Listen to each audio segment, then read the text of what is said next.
তারা পাচ্ছে, আমরা কেন পাবো না? বিগত 3 থেকে 4 মাস ধরে যা প্রতিশ্রুতি দিয়েছিল বিজেপি সরকার নির্বাচনের আগে তা পূরণ হয়নি, এমনই অভিযোগ। এর আগে এসডিও অফিস বা অন্যান্য জায়গায় মহিলারা বিক্ষোভ করেছেন। আজ আসানসোলের কুলটিতে 73 নম্বর ওয়ার্ডের বিজেপি কার্যালয়ে এসে বিক্ষোভ করেন একাধিক অন্নপূর্ণা যোজনার প্রকল্প থেকে বঞ্চিত মহিলারা, এবং সেখানে উপস্থিত থেকে বিজেপিরই কর্মকর্তা আর্তনাদ করছেন, অনুরোধ করছেন বিজেপি বিধায়ক ডক্টর অজয় কুমার পোদ্দারের কাছে। বিজেপি সরকার আসার পর লক্ষ্মীর ভাণ্ডারও বন্ধ।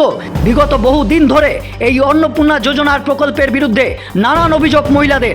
টাকা পায়নি বলে পশ্চিমবঙ্গের বিভিন্ন জায়গায় মহিলাদের বিক্ষোভ দেখা গিয়েছে। সরকারের প্রত্যেকটি শর্ত মেনে নেওয়ার পরও একাধিক মহিলা বঞ্চিত কিভাবে? অনলাইন আবেদন, অফলাইন আবেদন সব করে দেখে নিয়েছেন। কোনো নির্দিষ্ট পরিকাঠামো বা নির্দিষ্ট সদুত্তর এই মুহূর্তে কারো কাছে নেই। একের পর এক নিয়ম আসতেই চলেছে। কারা যোগ্য, কারা অযোগ্য, এখন সেটাই বোঝা দেয়। নির্বাচনের আগে প্রত্যেককে বলতে দেখা গিয়েছে আমরা জিতলে 3000 টাকা করে পাবেন, এবং সেই আশাতে দিন কাটাচ্ছিলেন মহিলারা। যুবসাথী প্রকল্প বিগত সরকারে পাচ্ছিল বেকার যুবক যুবতীরা 1500 টাকা করে প্রত্যেক মাসে, সেটাও এখন বন্ধ। সেই যুবসাথীকে যুব শক্তি হিসেবে নতুন রূপ দেয় বিজেপি সরকার নির্বাচনের আগে, কিন্তু এখন দেখা যাচ্ছে অন্নপূর্ণা যোজনারই টাকা ঠিকমতো মহিলারা পাচ্ছেন না। কিন্তু সরকার বলছে সেই টাকা প্রত্যেকের অ্যাকাউন্টে পাঠানো হচ্ছে। 17 তারিখ থেকে 20 তারিখ পর্যন্ত একাধিক মহিলার অ্যাকাউন্টে টাকা গিয়েছে। যদি টাকা গিয়েছে, যদি যোগ্য মহিলারা টাকা পেয়েছেন, তাহলে প্রশ্ন এই মহিলারা কারা যারা বিক্ষোভ করছেন? তাহলে কি এই মহিলারা অযোগ্য?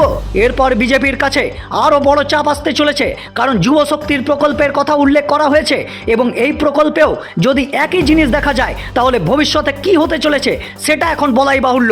সরকার বলছে আমরা দিচ্ছি, মহিলারা বলছেন আমরা পাচ্ছি না। যারা পাচ্ছেন তাদের মুখে এখন কুলুপ।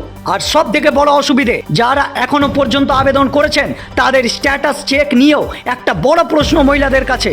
এই অনলাইনের যুগে যেখানে নিমেষে পরিস্থিতি হয়তো ঠিক হয়ে যেতে পারে, সেখানে বারংবার একাধিক কার্যালয়ের দ্বারস্থ হচ্ছেন মহিলারা। এমনই অভিযোগ বারবার করছেন বঞ্চিত অন্নপূর্ণারা। অনেকে আবার বলছেন যদি দেবেন সবাইকে দিন, না হলে এই প্রকল্প বন্ধ করে দিন। এখন সরকারের কাছে অনেক বড় একটা বিষয় এই মুহূর্তে তৈরি হয়েছে এই অন্নপূর্ণা যোজনা নিয়ে। আদৌ কি এই অন্নপূর্ণা যোজনা চলমান থাকবে, নাকি একেবারে স্তব্ধ হয়ে যাবে? কারোর কাছে এই মুহূর্তে এই প্রশ্নের উত্তর নেই। এবং যদি এই প্রকল্প চলমান থাকেও, তাহলে কি প্রত্যেক মহিলা এই প্রকল্পের লাভার্থী হবেন? আর যদি এই প্রকল্প চলমান থাকেও, তো কত দিন পর্যন্ত এই প্রকল্প চলবে? সেটাও একটা বড় প্রশ্ন।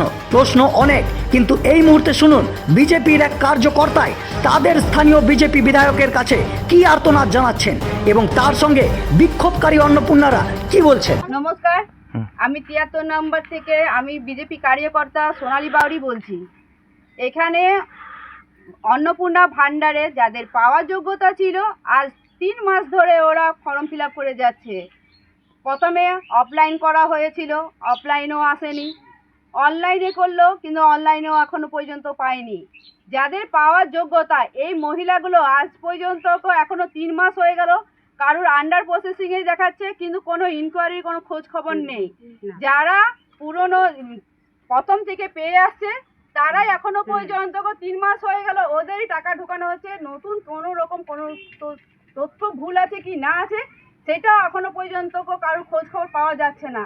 তাহলে এই মানুষগুলো যখন পাওয়ার যোগ্যতা, এই মহিলাগুলোর পাওয়ার যোগ্যতা, কিন্তু এখনো পর্যন্ত অন্নপূর্ণা কি কারণে ঢোকানো হয়নি এদের, সেটা কোনো জানাই যাচ্ছে না। আমার একটাই অনুরোধ ডক্টর অজয় পোদ্দার মহাশয়কে, যে এটা ডিএম অফিসে যেয়ে পড়ে এই তথ্য জানার দরকার, কারণ এই না জানলে পরে এই মানুষগুলো পাওয়া যাচ্ছে না। সেই কারণটা নিয়ে আজকে সবাই আমাদের পার্টি অফিসে এসে পড়ে বিক্ষোভ করছে। মহিলারা পাচ্ছে না সেই অভিযোগ করছে।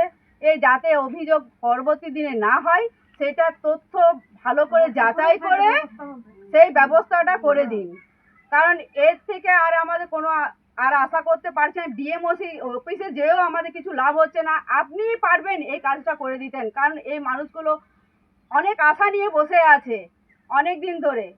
ক্ষোভের মধ্যে আজ পার্টি অফিসে আমাদের এসে পদে বিক্ষোভ করছে। আমরা চাই এই মানুষগুলো পাক। উপায় করা যাক, তাহলে কি বলছে বলো। আমরা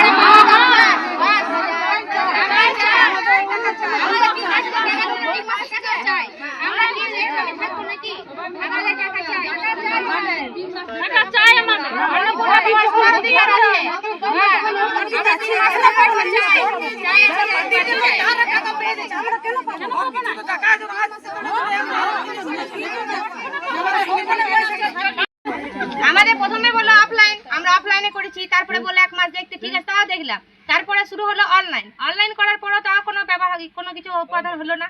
তা আমরা অনলাইন করলাম, তো বললো যে 17 ইয়েতে ঢুকে যাবে, আগস্টে ঢুকে যাবে। সবাই 17 আগস্টে সবাই দেখলো, আশা করলো, ঠিক আছে 20 আগস্ট পর্যন্ত আশা করলো সবাই।